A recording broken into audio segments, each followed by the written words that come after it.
Major funding for KPBS Evening Edition has been made possible in part by Bill Howe Family of Companies, providing San Diego with plumbing, heating, air, restoration, and flood services for over 40 years. Call 1-800-BILL-HOWE or visit BillHowe.com. And by the Conrad Trebas Foundation, Darlene Marco Shiley, and by the following.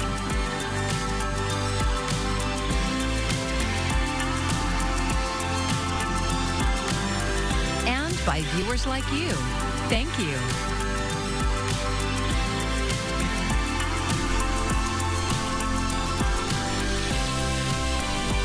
San Diego's mayor is proposing big cuts to the city budget. Thank you for joining us. I'm Maya Trabulsi. Today, Mayor Todd Gloria released a spending plan that features deep cuts for a host of city departments and nonprofits.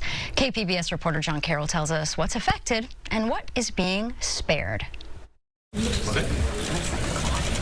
From just about every angle, the city of San Diego's budget for fiscal year 2027 is grim. Every department made reductions, and no area of city government was exempt, including my office. Depending on how you calculate it, the budget shortfall is anywhere between $120 and $146 million. Mayor Gloria says it's been building over decades. He says the city is dealing with rising costs outpacing revenue, significant deferred maintenance, and uncertainty when it comes to state and federal decisions. But not every department is getting cut. When you call 911 for help in an emergency, trained professionals should show up to help you. With this proposal, they will. This draft budget includes $725 million for police services and $547 million for fire rescue. Road repaving projects will continue. Gloria says 311 miles of streets will be resurfaced. But when it comes to roads and traffic, cuts are coming, specifically to the city's Vision Zero plan, which aims to eliminate all traffic fatalities and serious injuries. That prompted this from Circulate Planning and Policy, which pointed out that more San Diegans die from fatal crashes every year than violent crime. It says cutting engineers who design safe streets means San Diegans will pay with their lives. And then there's the major cut, nearly $12 million to the arts. Think museums and cultural institutions. It's going to affect a large amount of organizations. Bob Lehman is the executive director of San Diego Art Matters. It's the area's largest arts advocacy organization. Lehman says the cuts are short-sighted. It's kind of like quitting your job to save gas money. We bring in dollars. You can't, if you stop funding us, that amount of flow of dollars is going to decrease again. The San Diego County Taxpayers Association lambasted the budget proposal. In a 21-page analysis, it says residents are paying much more for services today than they were 15 years ago. It blamed some of that on a steep rise in middle managers. But the head of the San Diego Municipal Employees Association, Michael Zuquette, said the criticism is off base. MEA's been raising this flag for more than 10 years, and the mayor's essentially, this mayor, Gloria, is the first person to listen between last year's budget and this year's budget, cutting nearly 100 of those positions and reversing a lot of that growth. City departments will now go over their budgets again with a fine-tooth comb. Gloria made it clear more cuts could be coming. The San Diego City Council will take up the budget at their June 9th meeting. It must be complete by June 15th. John Carroll, KPBS News. It's been just about 3 weeks since Padres opening day, but event attendance hasn't moved the revenue needle the way the city of San Diego had hoped. Parking programs at Petco Park and Balboa Park are falling millions of dollars short of original projections. For Padres games and other special events, anyone parking within a half-mile radius of the stadium now pays $10 per hour. The city expected the move to bring in over $6 million for the fiscal year, but 7.5 months into the program, that number stands at just $800,000. Yeah, I just think that we don't have to, charge the customers for that, man. I mean, we're coming down here to support our team, support our city. That just seems too much, man. Does it seem to you like the benefit for the city outweighs the cost for the consumer like yourself? Not at all. Our media partner KGTV was told the parking program at Balboa Park has brought in over $2.1 million so far, but that is still more than $6 million below budget, according to the mid-year monitoring report.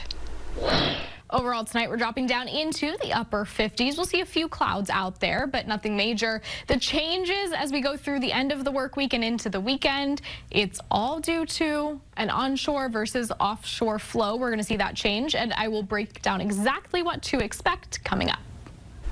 San Diego-based sailors and Marines continue to support operations in Iran, now in support of the blockade of the Strait of Hormuz. According to U.S. Central Command, more than 12 warships are enforcing the blockade. Among them, the San Diego-based aircraft carrier Abraham Lincoln and destroyers Spruance and Pinckney. The Pentagon says no vessels made in past U.S. forces during the first 48 hours of the blockade. 9 have been turned back to Iranian ports. The 2,500 Camp Pendleton Marines that left San Diego last month on the USS Boxer are expected to arrive in the region soon. Jet fuel prices have skyrocketed during the war in Iran. Many airlines are passing on those costs to their travelers. Jen Sullivan has details on the price hikes and ways you can save. Soaring jet fuel costs due to the war with Iran is causing airlines to jack up prices, and consumers are feeling the crunch. It is rolling across the global economy. What we've first seen has been pretty intense spikes in the price of fuel oil and the price of jet fuel. Since the war began, jet fuel costs have jumped 95%, and it's hurting global travel. In Europe, they're canceling flights, thousands of flights already preemptively because they may not even be able to get enough jet fuel. There are shortages. Brian Kelly, founder of the travel site The Points Guy, says airlines are passing on those added costs to travelers. Consumers will have to shell out more, not just on the price of the ticket, but on fees as well. Several airlines have recently jacked up bag fees. Some of the steepest costs are through American and United Airlines. Both have increased checked bag fees by $10. So it would now cost you $100 round trip to check your first bag. And those fees go up for any extra checked luggage. Those don't come down ever. I have never heard of a baggage fee that came down once costs came down. So those are forever fees tacked on to airfare. In many cases, you can save $5 by simply paying online instead of at the ticket counter. Also, Kelly says many airlines will waive the bag fee entirely if you purchase your trip using certain credit cards. Every airline is different, and you have to do your homework on which cards will give you the best deals. For Consumer Watch, I'm Jen Sullivan. The cost of riding buses, trolleys, and trains in San Diego County could go up significantly this year. Reporter Katie Futterman from KPBS Public Matters partner iNewsSource explains why. The Metropolitan Transit System and the North County Transit District are considering plans this week to increase fares up to 40%. The two transit agencies are trying to work together to make up for lost revenue and address future budget issues. It's because of ridership losses since the pandemic and federal funding reductions, among other challenges. Sean Donaghy is the CEO of the North County Transit District. Well, our recommendation is what makes the best sense for the region so that the region is sustainable in terms of it and consistent in its fare policies across the board. So that everybody sort of benefits from a county perspective on that. So current fares for North County's Breeze buses and Metropolitan Transit System's trolley and buses are $2.50. The plans could raise them to $3 or $3.50. Both also have a monthly pass that could go up from its current $72 to as high as $100. The fare hikes would go to the San Diego Association of Government Transportation Committee for final consideration if approved this week. For KPBS, I'm iNewsSource reporter Katie Futterman. iNewsSource is an independently funded nonprofit partner of KPBS, and this story is part of our Public Matters partnership. To find out more, go to kpbs.org/publicmatters. I'm Jeff Bennett. Tonight on the NewsHour, the push for a new round of peace talks between the U.S. and Iran. That's at 7 after Evening Edition on KPBS.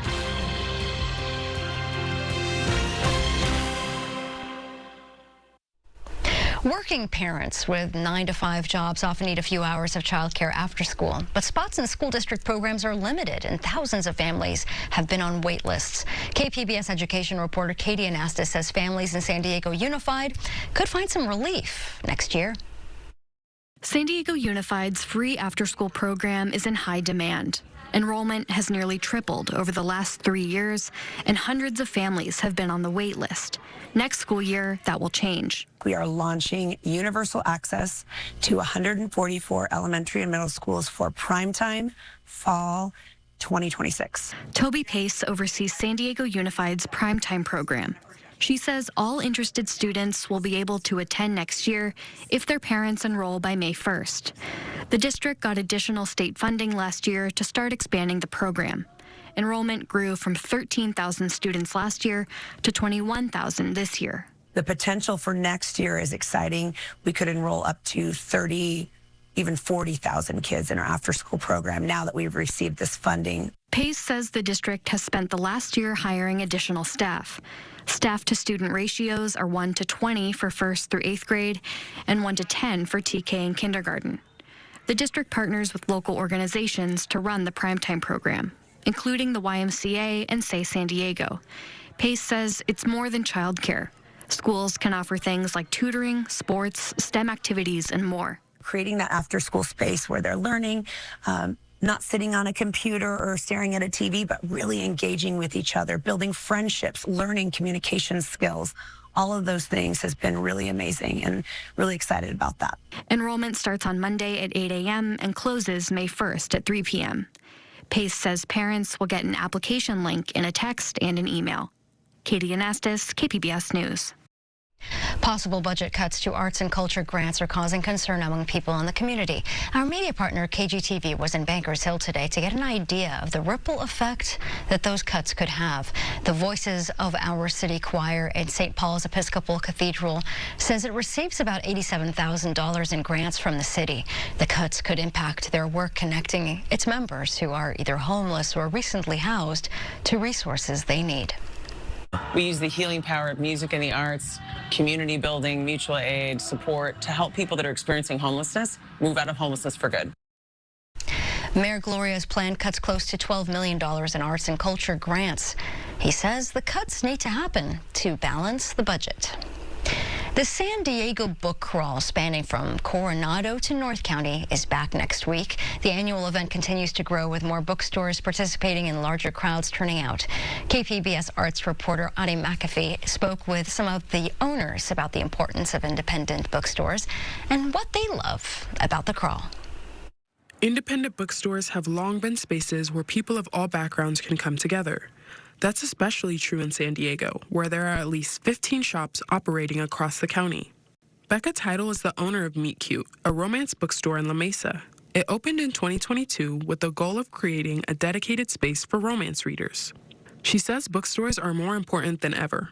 The way that book banning is happening around the country right now, the way that politics are going, I think it's easier, or there's more incentive for large corporations to sort of cave on their values. According to PEN America, thousands of books were banned last year, adding to more than 23,000 bans recorded since 2021. Although independent bookstores in California don't have to comply with book ban mandates the same way libraries or schools do, they face other challenges, including competition from chain retailers like Barnes & Noble and online sellers like Amazon, which can offer low prices. Megan Draghi Eccles is an author whose debut novel, Sing the Night, is available at Mysterious Galaxy. Eccles says shopping local offers something more personal. The big corporations do not care. It doesn't make a difference whether you buy from them or not.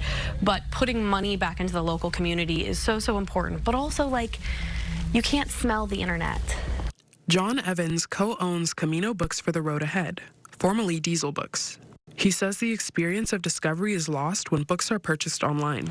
All the algorithms just tell you with all your past choices, they say, this is what you read, so you should read something similar. But a bookseller is doing the opposite. We're showing you all the possibilities and trying to find the best one for you in that moment, in that store, at that time, so that you're going on an adventure. He adds that institutions and residents alike can help sustain local bookstores. Schools libraries, all should be sort of buying through their local vendor, whoever that is, whatever bookstore it is, I think. Because the multiplier effects for the economy are great for the community. Multiplier effect means an initial increase in spending leads to an overall increase in economic activity. So when more people buy locally, more can be invested in the local economy. Eccles says independent bookstores are a vital third space, places where people can gather without necessarily spending money. We don't have access to community spaces like we did when I was growing up, and so finding a place that is supportive and community-based where you can connect with other people who share the same values as you, and readers tend to be incredibly empathetic and share those values, it's necessary. Bookstores are also places where authors can connect directly with readers. Mysterious Galaxy hosts author events throughout the year. Eccles says turnout can vary, but the impact is the same. It's one wonderful thing to be in a group of like 300 other readers waiting in line for an hour to get your book signed. It's also really special to be like one of 10, being able to be really in conversation with the author, and because all of it builds. These bookstores, along with about a dozen others, will take part in the 9th annual book crawl, which spans both southern and northern San Diego County. Eccles says she's attended several crawls and plans to return this year. I love the San Diego bookstore crawl so much. One, there's like a gamification aspect where like you go to a certain number of stores and then you get like things. And I'm a sucker for an enamel pin, and there's always an enamel pin. Last year, about 4,000 people started the crawl, and roughly 400 visited every participating store, according to the Library Foundation SD. The event began with 9 stores and has grown to 15 participating locations, with plans to expand. Title says the crawl opens up people's view of what bookstores are accessible to them. People will leave the area they're used to being in and realize that, hey, it's like actually not that far, parking's not that bad, and there's so many other cute little businesses around where we are on the main street, and so it's nice to be able to introduce people to that neighborhood. For many bookstores, the crawl is their biggest event of the year, a kind of citywide party for independent shops. Eccles says it's not to be missed. It's just a great way to get to know the bookstores, to get to know other people. So if you are new to San Diego or if you're a native, you should come out for the book crawl because you're just going to have the most fun of your life. The San Diego Book Crawl begins on Independent Bookstore Day, April 25th, and continues through April 27th. Audie McAfee, KPBS News.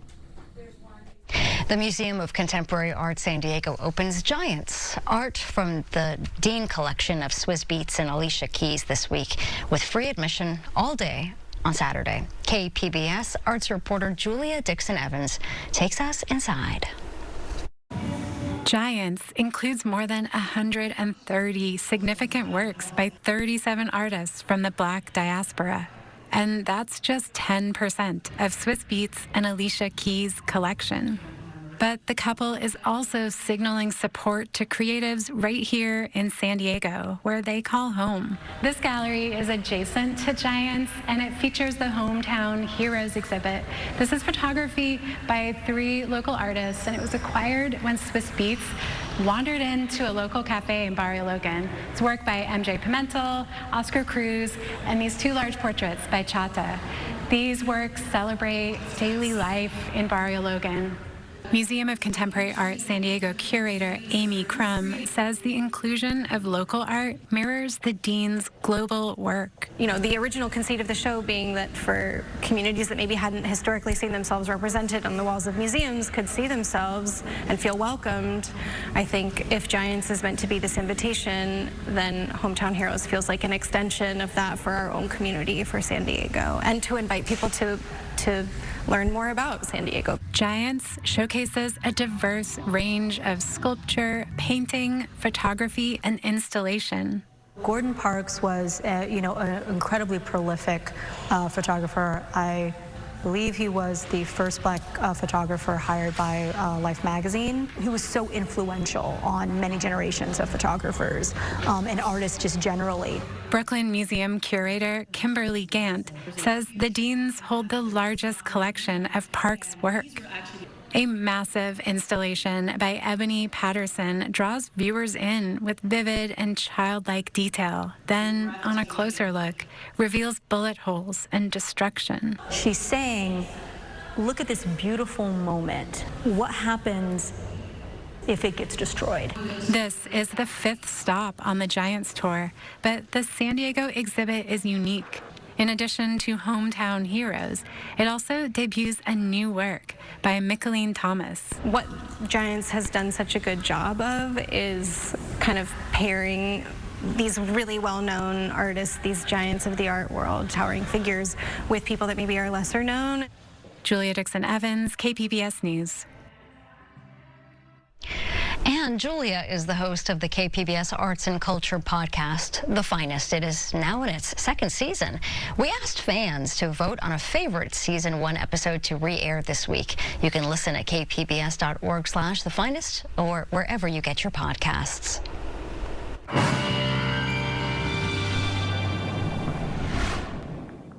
All right, let's talk about what to expect as we head into your Thursday. Continue with a little bit of a cooling trend, but the onshore flow that we've had, it shifts back to an offshore flow Friday. So then we start a warming trend. Temperatures are going to go back above historical averages, but don't get used to it. We're on a little bit of a roller coaster here.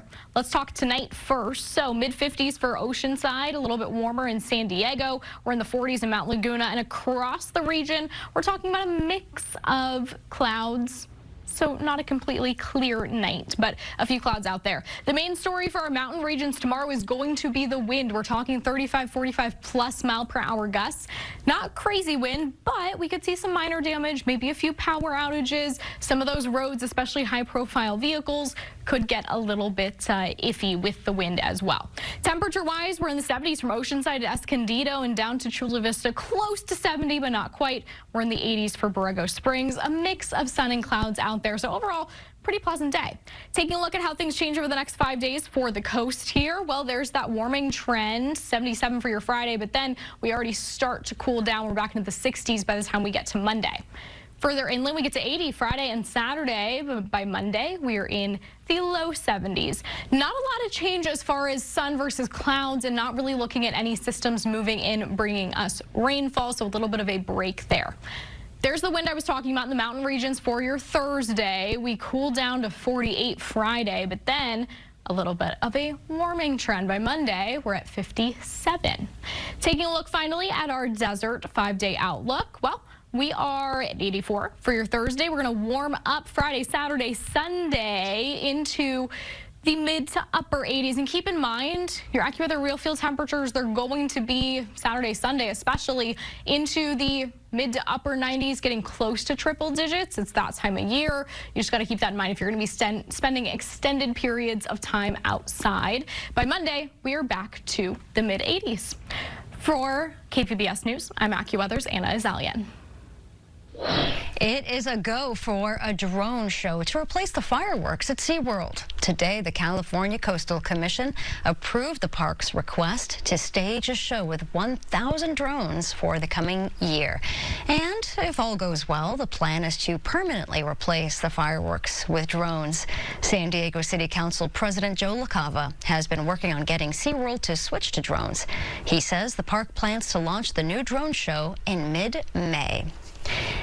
San Diego is one of 3 finalists to host the 2029 Invictus Games, an international adaptive sports competition for service members and veterans with disabilities.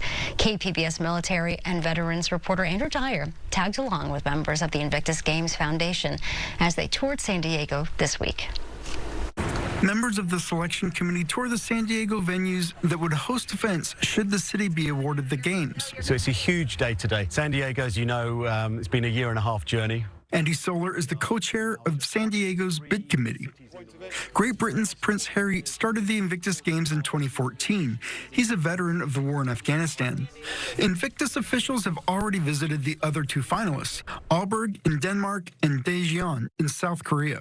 So now it's our turn for San Diego to put its best foot forward. On the itinerary, the Convention Center, Petco Park, the USS Midway Museum, and more.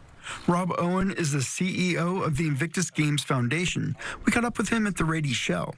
He says San Diego is a strong candidate for 2029. You know, the military is such a big part of the culture of the city. I mean, you're looking around here, you know, you've got aircraft carriers here, you've got naval bases. It's all so integrated that it's part of the fabric. He says each finalist has something unique to offer. In San Diego, it's adaptive surfing. And I think with the innovation with maybe some of the adaptive surfing will be fantastic. I think look, anything that brings in a newness, a style, but it's how do you bring the culture and the sort of what makes that city come to life. Service members and veterans from more than 24 countries will participate, but Owen says their impact goes well beyond the military and veteran communities. And for us, it's also about how do we help people change their attitudes towards all disabilities, not just those that have been because of conflict. In June, Solar and the bid committee fly to London to make their final presentation to the Invictus Games Foundation. Yeah, we're feeling pretty confident. We've got a really strong case that it should be San Diego. The Invictus Games will announce the 2029 host city in July. Andrew Dyer, KPBS News. Yeah, that's right. A strong case for San Diego. Well, here's a look at what we're working on for tomorrow in the KPBS newsroom. A federal jury found that Live Nation and its subsidiary Ticketmaster operated as a monopoly that overcharged ticket buyers. NPR's Morning Edition examines how the decision could reshape the live music industry. And KPBS Midday Edition is highlighting all the best arts and culture around town in the weekend preview. You can find tonight's stories on our website, kpbs.org. Thanks for joining us. I'm Maya Trabulsi. Good night. Major funding for KPBS Evening Edition has been made possible in part by Bill Howe Family of Companies, providing San Diego with plumbing, heating, air, restoration, and flood services for over 40 years. Call 1-800-BILL-HOWE or visit billhowe.com. And by the Conrad Prebys Foundation, Darlene Marco Shiley, and by the following.